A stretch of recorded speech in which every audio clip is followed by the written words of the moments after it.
חברים יקרים, שלום רב. הגיע לנו מלאי של ראיית לילה. הדגם הכי נפוץ זה הגדלה כפול 3, עדשה זכוכית אופטית באיכות מאוד גבוהה. המחיר שלו זה 2,500 שקלים. יש לו גם פנס אינפרה, אם רוצים אפשר להפעיל, אם לא רוצים אפשר לכבות. מכשיר נהדר, מחיר שלו 2,500 שקלים, זמין כמות מוגבלת, כולם מוגבלים.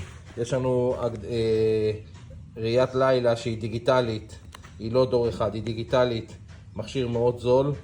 אני לא זוכר, אני חושב ש-1,400 שקל או 1,500 שקל זה המחיר שלו, או אולי אפילו טיפה פחות. זמין במלאי, כמות מוגבלת. נוסף לזה הגיע לנו עוד ראיית לילה שהיא גם מקליטה, גם זה דיגיטלי, רואים שחור לבן, גם מקליט, אפשר להקליט, כמות מוגבלת מאוד. ועוד יחידות אחרונות של זה, ממש יחידות בודדות של הגדלה כפול 5,